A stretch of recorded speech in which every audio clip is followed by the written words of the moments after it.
In today's episode, a mother takes her 8-year-old daughter to a Siberian zoo, only for her daughter to be fatally mauled by bear cubs. Hit that like button and subscribe right now.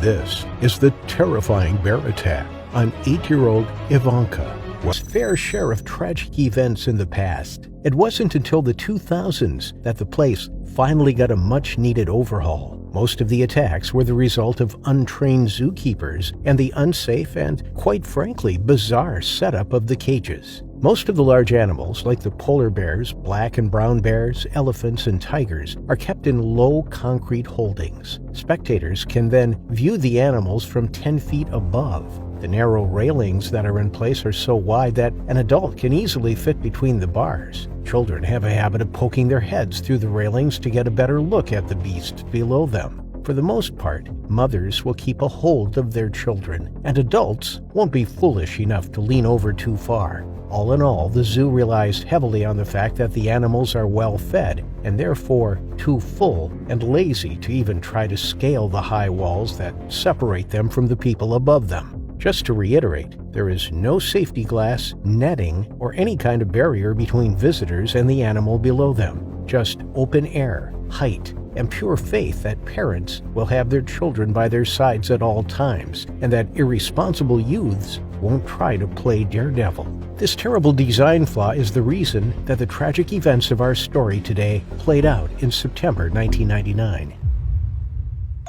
Yelena was taking her 3 children to the zoo that day. Her oldest daughter, Ivanka, had been looking forward to this day for months, but Yelena had always put it off, her excuse being that her twin boys were still too young.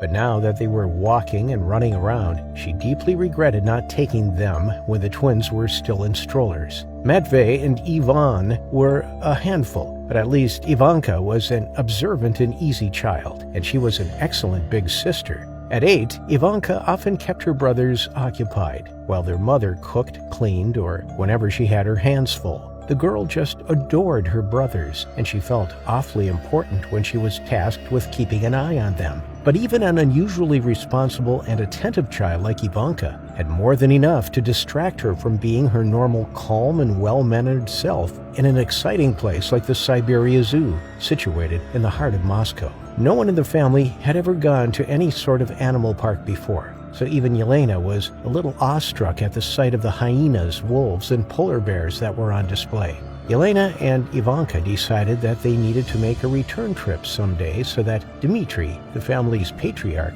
could also see the amazing sights with them, and hopefully the boys would be old enough to remember it then.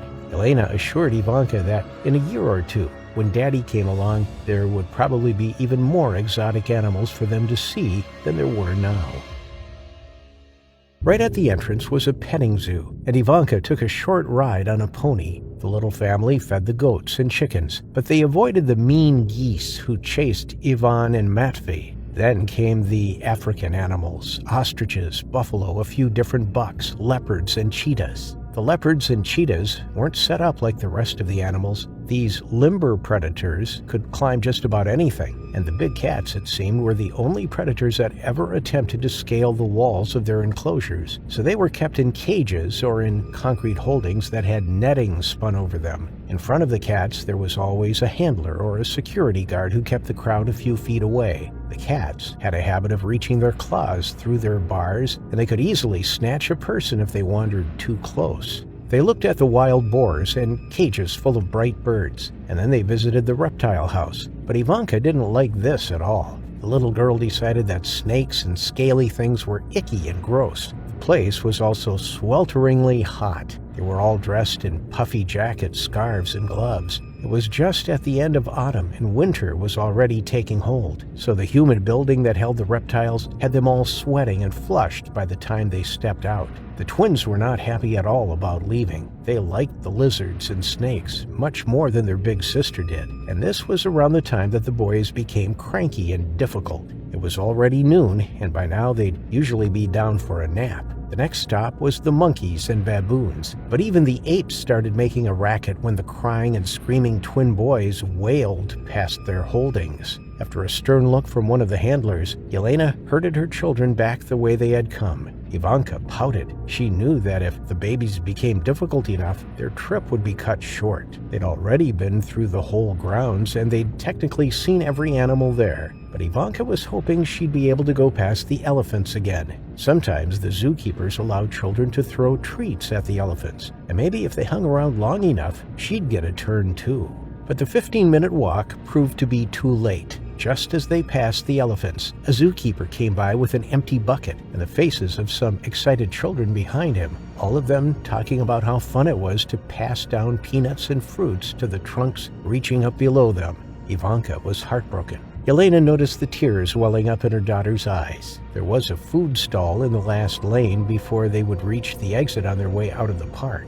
It was right before they'd reached the cheetahs, leopards, giraffes, and bears. She told Ivanka that she could have one last look while she bought the boys a snack. Surely food would give their sister at least a few minutes of peace for one last look around. And given that Ivanka was such a mild-mannered and well-behaved child, Yelena had no reason to doubt that her daughter would be perfectly capable of taking care of herself for a few minutes. She sat the boys on one of the benches, and sure enough, the prospect of snacks and juice was more than enough to dry up their tantrums right on the spot. Ivanka practically bounced away like the capuchin monkeys they just saw when her mother gave her permission to have a quick look at the enclosures, with the command that Ivanka stayed within sight of her. But like all children, no matter how well behaved they are, it didn't take Ivanka long to get distracted from her promise to her mother. She got to feed the enormous giraffe and went for one last look at the lazy cheetah waving its tail as it lay on a rock. And just past the feline was the bear enclosure that held the black bear cubs. It was just around the corner, and it didn't occur to her that it was just far enough to be out of her mother's view. Ivanka hadn't gotten a good look at them before, and she still had a handful of pellets left over that the giraffe hadn't eaten from her hand. So she wandered over to the railing, expecting to see tiny, fuzzy cubs. But they weren't at all as cute and cuddly as she expected. The two larger bears were almost fully grown, and they were enormous. But she did spy some smaller, fuzzy cubs rolling around in a furiously cute game of wrestling. Ivanka sat right against the railings, looking down at the game playing out 8 feet below her. She was sitting next to an older boy who was leaning his whole upper body through the bars. He was yelling obnoxiously at the cubs, trying to get their attention. Ivanka thought he was very rude and loud. But luckily, a security guard stormed forward, grabbed the boy by the scruff, and marched him over to his parents. The boy did attract the attention of the baby bears before he was dragged away, though, and they were curiously looking up at the spectators above them, searching for the source of the noise. But he'd also aggravated the two older males in the enclosure. No one had noticed it, but the boy had managed to throw a rock at one of them just moments before. That, combined with the constant noise and distraction of the long day, just aggravated the already hormonal teenage bears. They were pacing back and forth in their irritation. Ivanka leaned her head over the edge of the concrete to get a better look at the little bears below her, and she started throwing the snacks down to them one by one. To her delight, they just gobbled them right up, and she soon finished all of the pellets in her gloved hand. Once the food was gone, the animals lost interest and started seeking entertainment elsewhere. Ivanka leaned over even more, keeping them in her sights as long as possible.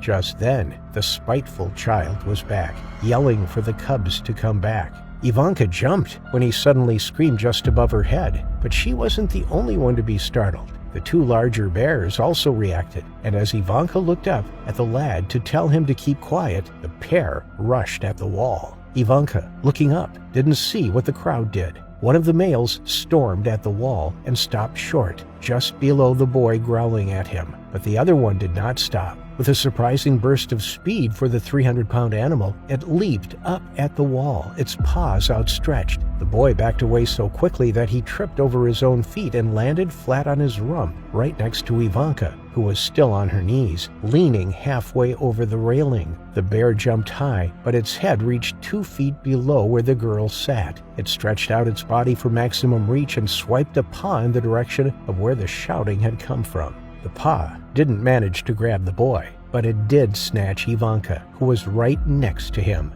And to the animal, it didn't matter. All the humans were noisy, hurtful, and needed to be eradicated. Its claws sank into Ivanka's cheek and neck, yanking her over the edge as the animal fell back down to the ground. She was so small.